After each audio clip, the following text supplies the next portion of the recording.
Estamos de volta. Durante o intervalo, os candidatos Rodrigo Hollenberg e Eliana Pedrosa pediram direito de resposta. No caso do Rodrigo Hollenberg, em resposta a Alberto Fraga, a comentário de Alberto Fraga. No caso de Eliana, a comentário de Ibanez Rocha. Mas a direção do debate entendeu que não houve ofensa pessoal, apenas o calor do debate, e foi negado direito de resposta aos dois candidatos. Agora, então, vamos passar para mais uma rodada de perguntas dos jornalistas do Correio Brasiliense. Veja as regras. Na terceira parte do debate, nova rodada de perguntas dos jornalistas do Correio Brasiliense. Helena Mader, Vicente Nunes, Luiz Carlos Azedo, Denise Rotenburg, Paulo Silva Pinto perguntam e também escolhem quem vai comentar. No centro do estúdio, o candidato que responde ao jornalista terá 1 minuto e meio. O comentário do oponente, 30 segundos. E o candidato que respondeu ao jornalista volta com 30 segundos de réplica. E o primeiro a perguntar é o repórter de Política e Economia do Correio Brasiliense, Paulo Silva Pinto. A pergunta é para o deputado Rosso e o comentário da professora Fátima. Os dois, por gentileza, ao centro do debate. Paulo, por favor. Deputado, o senhor se declara candidato da tradicional família cristã, mas famílias vistas como não tradicionais, comandadas por mães solteiras ou formadas por casais de homossexuais, são cada vez mais frequentes na sociedade. Eu indago se essa sua visão não limitaria o seu eleitorado e explicaria o fato de o senhor estar em 5º lugar em pesquisas de intenção de voto. Bom, primeiramente, ninguém é melhor do que ninguém nessa vida. Pela Constituição, somos todos iguais perante a lei. Minha chapa é uma chapa da tolerância, mas, acima de tudo, uma chapa da família cristã. O 5º lugar que o senhor coloca é fruto, obviamente, da tentativa de indução de alguns institutos de pesquisas que temos elementos para avaliar que são absolutamente comerciais e pagos por alguns candidatos. Entretanto, eu defendo sim a família cristã. As igrejas acolhem com muito carinho, seja qualquer que for a pessoa, se é a mãe solteira, se não é.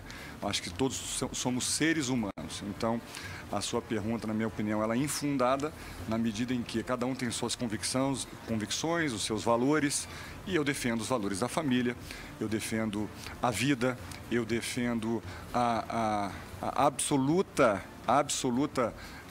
defesa contra o aborto, em defesa da vida.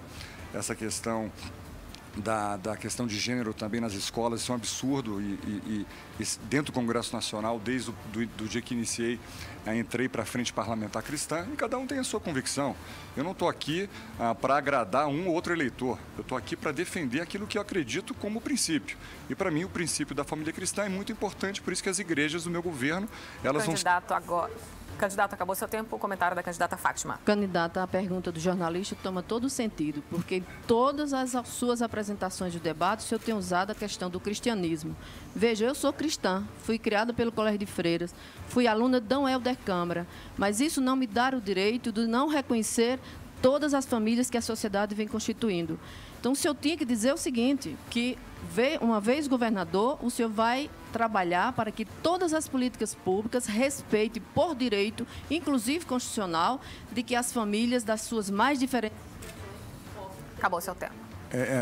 Professora Fátima, respeito muito a senhora, muito, a senhora sabe disso, e todos nós temos as nossas convicções. Quando eu digo que a dignidade da pessoa humana está acima de tudo, é porque ela está acima de tudo. Né? Todos terão um tratamento absolutamente, do ponto de vista do governo, com a máxima atenção, independente das suas opções. Entretanto, a minha chapa é formada, eu tenho um vice, o pastor Igmar Tavares, que é um defensor da família cristã, né? Temos os nossos senadores também. Acabou o seu tempo, candidato. Por gentileza, acabou o seu tempo. Você pode voltar, por favor. Obrigada também a candidata Fátima. Agora, Helena Mader é a próxima jornalista a perguntar, por favor. Silêncio no estúdio. Helena, para quem vai ser a sua pergunta? Minha pergunta é para o candidato Ibanez, com o comentário do candidato Rodrigo Hollenberg.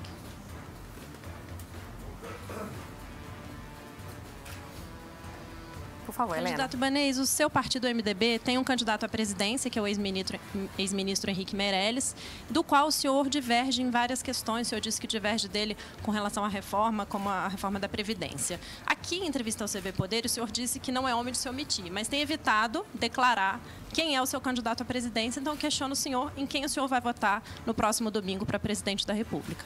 Eu pretendo votar no domingo para presidente da República no meu candidato Henrique Meirelles, em que pese ele não está bem posicionado nas pesquisas, mas uma pessoa que já fez muito bem esse país em vários momentos, junto com o PT como economista, junto com o MDB nesses momentos de crise, e acho que no primeiro turno, diante de tanta indefinição, vale a pena sim votar no Henrique Meirelles. No segundo turno, nós vamos ver quem serão os candidatos que estarão lá, apontam para o Fernando Haddad do PT, juntamente com o Bolsonaro, e aí eu quero analisar as propostas de cada um com calma, já passadas as eleições de primeiro turno, e aí terei a oportunidade de declarar o meu apoio a um ou a outro. Nesse momento eu tenho convicção de que essa política do Henrique Meirelles, em que pese ele ter saído de algumas coisas que eu não concordo, e eu sou contrário à reforma trabalhista, declarei isso de forma muito clara como dirigente da Ordem, inclusive ajuizamos algumas ações diretas de inconstitucionalidade, sou totalmente contrário à reforma da Previdência,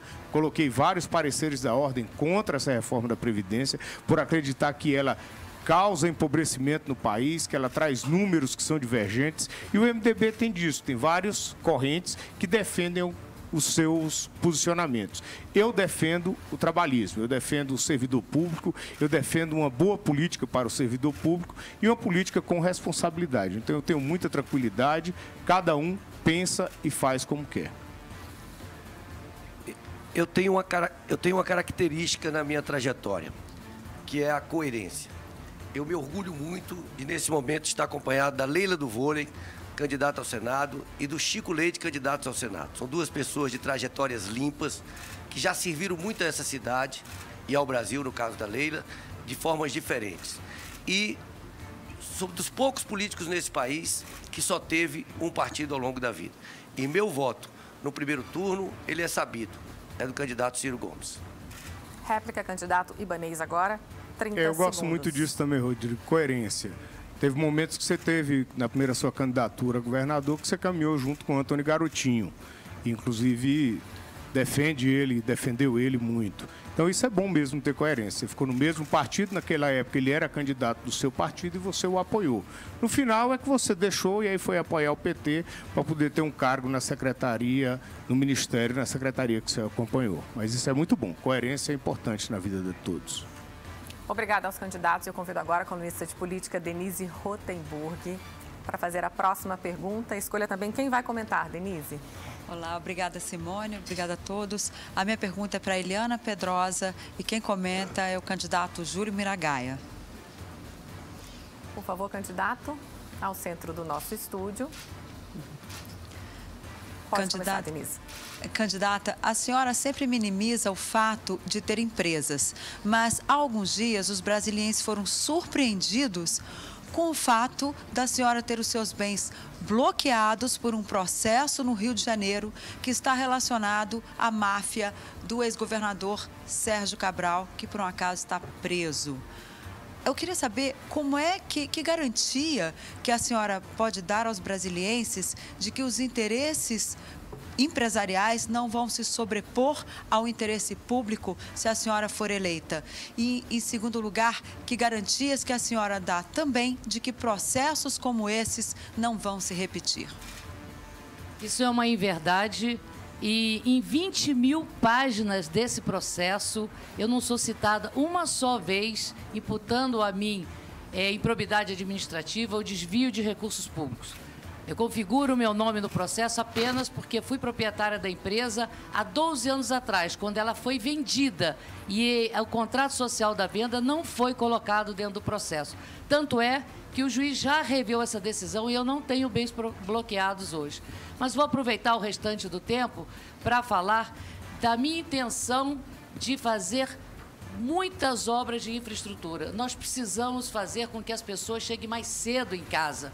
Isso é importantíssimo. Hoje ficam 2 horas no trânsito para ir e para vir para casa. Então, às vezes, chegando a 4 horas. Nós precisamos trabalhar naqueles gargalos que tem em todas as cidades para desafogar esse trânsito, como no Recanto das Emas, Riacho Fundo, Sudoeste, Planaltina e tantas outras cidades. Nós vamos fazer viadutos, está tudo planejado, temos orçamento já designado e calculado dentro daquilo que está previsto no orçamento que foi mandado à Câmara Legislativa do Distrito Federal, e vamos fazer ainda muito mais. Nós queremos dar continuidade às obras do Eixo Norte, continuando as obras do BRT. É muito importante que você continue as obras que são importantes, que você não paralise, mas eu tenho um grande... Seu tempo acabou, candidata. Agora 30 segundos. Seu tempo acabou, candidata. Por favor, vamos respeitar o tempo. Miragai, agora 30 segundos para o seu comentário. Eu fiz a opção por não entrar nessa análise do denuncismo e vou continuar nessa trajetória. Mas eu vejo uma contradição, Eliana, na sua ação. Você tem feito uma propaganda eminentemente voltada para a população mais pobre, dizendo que vai cuidar dos pobres, né? Mas eu vejo uma grande contradição, porque a sua família tem várias empresas na área de intermediação de mão de obra, que é um setor que se caracteriza por uma intensa exploração da mão de obra, por uma intensa exploração do trabalho. Isso é contraditório. Como é que promete cuidar do povo, mas cuidar mal dos seus trabalhadores? Seu tempo agora, 30 segundos para a candidata Eliana. Bem, eu sei, a minha trajetória de vida é sempre dentro do lado social. E essas empresas que você diz que exploram as pessoas, são empresas que hoje exercem um trabalho muito importante. O trabalho principalmente na área de limpeza, porque se não houver limpeza, nós podemos ter muitas doenças, e essas pessoas são muito simples e merecem ser respeitadas. Respeitadas no seu direito de trabalhar, respeitadas no seu direito de ter uma vida digna, e que esse trabalho, de forma alguma, pode ser dito como... Obrigada aos dois candidatos. Agora o tempo acabou. E agora o editor executivo do Correio Brasiliense, Vicente Nunes, é o próximo a perguntar. E também pode escolher quem vai comentar, Vicente. Ok, Simone. A minha pergunta vai para o candidato Rodrigo Hollenberg e quem responde é o candidato Alberto Fraga. Candidato Hollenberg, a saúde tem sido apontada como um dos maiores problemas do seu governo. E isso é um entrave, uma vez que o Brasil está envelhecendo rapidamente. Eu pergunto para o senhor, o que o senhor vai fazer, como o senhor vai resolver essa questão da saúde nos próximos 4 anos, se o senhor for reeleito, se o senhor não conseguiu fazer o que todos esperavam, uma vez que o sistema vai ser sobrecarregado por um número cada vez maior de idosos? Vicente, eu reconheço que a saúde estão os nossos maiores problemas. Mas é importante registrar que isso não é em Brasília e não é neste governo. Isso é em todo o Brasil e já vem de muitos governos. E essa situação foi agravada pela crise financeira que nós pegamos. Só na saúde, nós tínhamos 600 milhões de reais em dívidas quando começamos a governar. Muitas vezes um laboratório se recusava a entregar um medicamento se não recebesse a dívida do governo anterior. E nós enfrentamos todo tipo de interesse para mudar um modelo de gestão na saúde que já está dando resultado. E hoje o que eu posso dizer, a gente sabe como fazer. Se a gente levar o modelo do novo Instituto Hospital de Brás para outros hospitais, a gente vai melhorar o atendimento da população. Quando a gente assumiu o governo, nós tínhamos 28% de cobertura do Saúde da Família. Hoje nós estamos com 66%, o que me permite garantir que vamos levar 100% de cobertura do Saúde da Família. O que é importante isso? É que as pessoas resolvem grande parte dos seus problemas perto das suas casas, numa unidade básica de saúde. E quando não consegue resolver perto das suas casas, a equipe do Saúde da Família encaminha para a unidade de saúde que tem um atendimento mais especializado. Mas eu pergunto a vocês, qual foi o governo que nesses 4 anos, com tanta dificuldade econômica, construiu um hospital?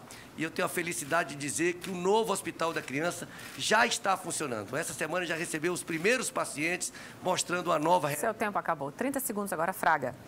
Rodrigo, nisso a gente discorda. Eu acho que a saúde é um bem de todos e nós não podemos privatizar de forma nenhuma a saúde.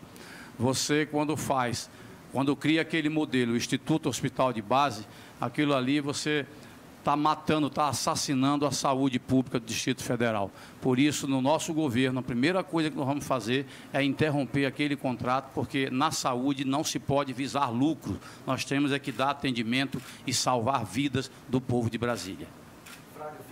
Eu fico impressionado como você é desinformado. O Instituto Hospital de Base é 100% público, é 100% gratuito, é 100% sistema único de saúde. E está ajudando a gente a superar os problemas graves de saúde. Nós já zeramos a fila da mamografia no Distrito Federal, nós já zeramos a fila da radioterapia no Distrito Federal, nós temos os bancos de aleitamento materno, que são padrão ouro e exemplo para todo mundo. Nós temos muitas coisas positivas na saúde que precisam ser lembradas também. E temos muitos desafios que precisam de oportunidades. Obrigada aos dois candidatos. O tempo acabou. E agora eu convido o Luiz Carlos Azedo, colunista de política do Correio Brasiliense, para fazer a próxima pergunta e também pode escolher um candidato para comentar. Bom, a minha pergunta vai para a professora Fátima Souza. Quem comenta é a Eliana. Por favor, então, Fátima para responder e Eliana para comentar a pergunta de Luiz Carlos Azedo. Por favor. Candidata, um dos grandes problemas do Distrito Federal é a mobilidade urbana. Nós temos aqui um sistema de transporte coletivo ineficiente, caro, que atende mal a população. E uma política que busca resolver esse problema, aumentando as vias, aumentando o número de carros particulares na cidade, quando a gente sabe que o transporte coletivo é muito mais eficiente, o transporte de massa, o metrô, é uma necessidade. Entretanto, há um cartel no sistema de transportes que, de certa maneira, contingencia os governos do Distrito Federal já há décadas e que precisa, de alguma maneira, ser enfrentado. O que a senhora pretende fazer para desmontar esse cartel e resolver esse problema do transporte de massa no Distrito Federal? Veja, a primeira coisa que está no nosso programa de governo, no quarto capítulo, Direito à Cidade, é que nós vamos rever esses contratos das empresas de transporte coletivo da nossa cidade. Primeiro que a mobilidade pública ela não veio para receber lucro, ela vem para servir a população. Então, a mobilidade no Distrito Federal está um caos, não sou eu que estou dizendo, todos nós sabemos, e quem usa os transportes públicos tem consciência disso.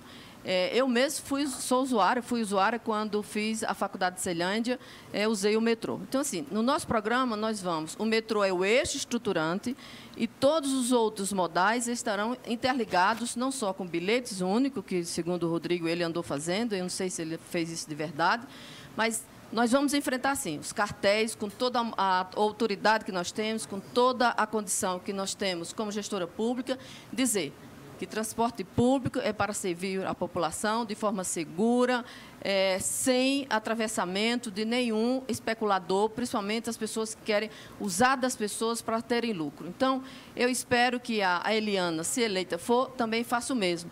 Que ela não faça o que todos vocês estão dizendo aqui, usar das empresas dela para fazer com que seus familiares e seus amigos, né, tenham lucro em função não só dos transportes, de todos os outros meios de políticas públicas da nossa cidade. Então, em resumo, digo, nós vamos enfrentar, sim, os cartéis do meio de transporte. Seu tempo acabou agora, comentário. Eu concordo plenamente com a senhora, mas também nós temos que pensar que, enquanto essa malha metroviária não fica toda pronta, nós precisamos garantir mais oferta de ônibus nos horários de pico, precisamos garantir ônibus, micro-ônibus circulares nas cidades. Cidades cresceram muito, as pessoas estão levando, às vezes, 40 minutos para chegar num ponto de ônibus. Isso é muito, considerando que ela vai ficar ainda mais 1h30 andando nesse ônibus, e isso é tanto na ida quanto na volta. Seu tempo acabou, candidata. Por favor, agora. Mas não é só isso. Nós temos que, de novo, afirmar de que transporte público não é do lugar de ter lucro. Por exemplo, lá no nosso programa, a senhora copiou, e eu achei bacana a senhora copiar, dizer que vai trazer o trem de Lusiânia para cá. Eu fico feliz, porque vários deles têm copiado nosso programa de governo, que, aliás, somos as únicas que fizemos um programa à altura da nossa candidatura e à altura do povo do Distrito Federal. Mas, por exemplo, o metrô livre aos domingos e aos feriados, a senhora fez crítica e tantos outros. A população precisa, de fato, ter um lugar de idas e vindas para o seu lazer. Obrigada às candidatas. Eu convido agora a Denise Rotenburg a voltar ao centro do nosso estúdio para perguntar agora, escolher um para comentar. Eu queria pedir silêncio das duas candidatas, por gentileza. Denise, para quem vai ser a sua pergunta e também um comentário, por favor. Bom, a minha pergunta é para Alberto Fraga e quem comenta é Rogério Rosso.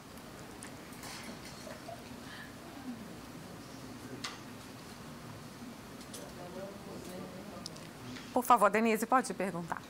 Candidato Fraga, o senhor tem entre os seus principais aliados o ex-governador José Roberto Arruda, que recentemente foi condenado a 7 anos de prisão. Há outras pessoas que lhe apoiam que também estão envolvidas na Caixa de Pandora. Essas pessoas vão ter algum papel no seu governo? Qual será a participação de Flávia Arruda, esposa do ex-governador Arruda, que hoje é candidata a deputada federal? Flávia Arruda será a deputada federal mais bem votada. O governador Arruda, eu me orgulho de ter participado do governo dele. Foi um governo de obras, um governo de realizações e que deu muito por este Distrito Federal. Fez muito pelo Distrito Federal.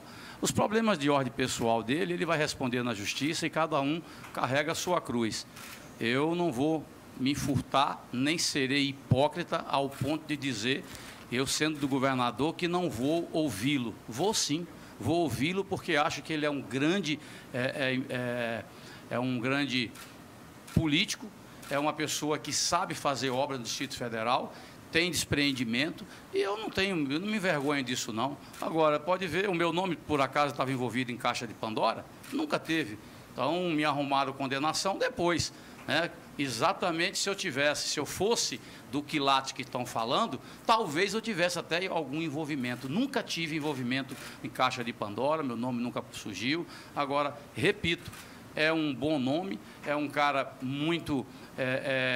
administrativamente, foi um excelente governador, deu mostra disso, tudo que tem obra por aí, todas as obras que hoje tem no Distrito Federal foi idealizado pelo nosso governo, portanto, eu não tenho que ter vergonha de ter pertencido a um dos melhores governos, que só quem ganhou dele foi o Roriz, mas ninguém teve capacidade de fazer obra como a Arruda fez. Candidato Rogério Rosso, seu comentário agora, por gentileza. Bom, Fraga, no meu governo, eu vou priorizar, é claro, e sempre ficha limpa, competência, honestidade e capacidade de diálogo. Em 2010, Fraga, a Secretaria de Saúde, quando eu entrei no governo, era totalmente de um partido político.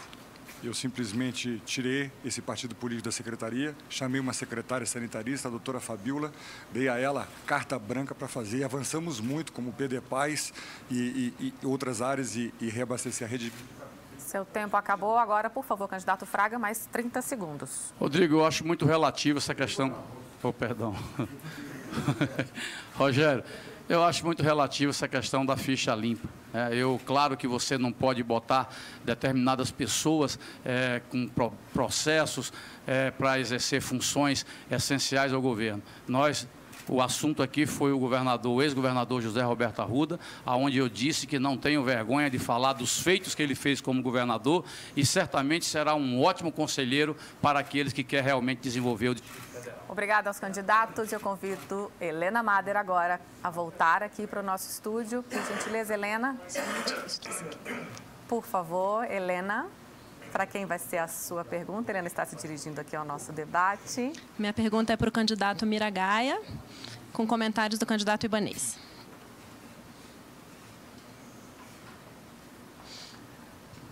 De frente um para o outro, Helena pode fazer a sua pergunta. Candidato, uma pesquisa divulgada ontem pelo Datafolha mostrou que 51% dos brasileiros defendem que o ex-presidente Lula continue preso. O senhor tem pautado toda a sua campanha num discurso de defesa da liberdade do ex-presidente Lula.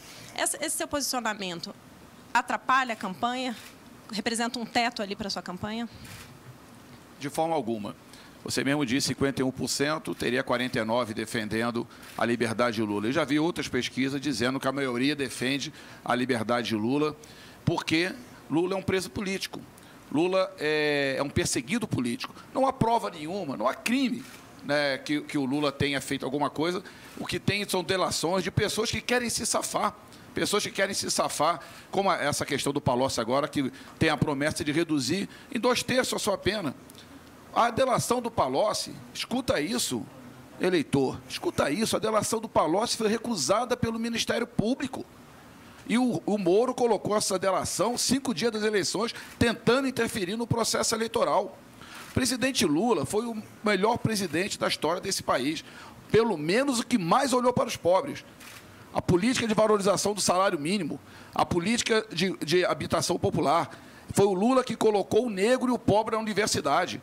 foi o Lula que fez o Luz para Todos, o Mais Médico. 2.350 municípios do Brasil não tinha médico, um único médico. Isso foi a realização do presidente Lula. E isso tudo aconteceu. A prisão arbitrária do Lula foi para impedir que ele participasse do processo eleitoral. E fazendo dessa forma porque ele ganharia em primeiro turno. As pesquisas mostravam isso, que ele já estava com 48% das intenções de voto. Então, de forma alguma, a defesa de Lula prejudica a minha candidatura. Pelo contrário. Candidato Ibanez Rocha, agora o seu comentário, por favor, 30 segundos. Bom, a lei da ficha limpa ela foi uma iniciativa da CNBB, juntamente com a OAB Nacional e diversas outras entidades, e ficou lá escrito na lei da ficha limpa que aquele condenado de segundo grau não poderia ter sua candidatura. O processo do presidente Lula é um processo que está tramitando, assim como dos outros que estão lá presos na Lava Jato, e eu acho que isso é uma questão que está no judiciário e ela deve ficar lá no judiciário e ser resolvida diante das instituições, judiciário, Ministério Público, com os recursos que a lei permite. Réplica agora ao candidato Miragaia, 30 segundos. Você, como advogado, você sabe muito bem que a Constituição determina que essa prisão se daria após trânsito julgado. Ou seja, em última instância, no Supremo. Isso surpreende a sua posição, porque você sabe muito bem que a Constituição determina que só poderia haver o impedimento caso ele fosse condenado em última instância. E foi isso que a Carmen Lúcia se recusou a fazer quando presidente do Supremo. Colocar em discussão exatamente essa questão para valer a Constituição. Passou por cima da Constituição Federal. Essa é a realidade que o Supremo fez. O tempo acabou. Obrigada a todos os candidatos. No próximo bloco, os adversários se enfrentam novamente. Candidato pergunta para candidato. Na internet, use a hashtag Debate Correio para fazer o seu comentário. E a gente volta em instantes.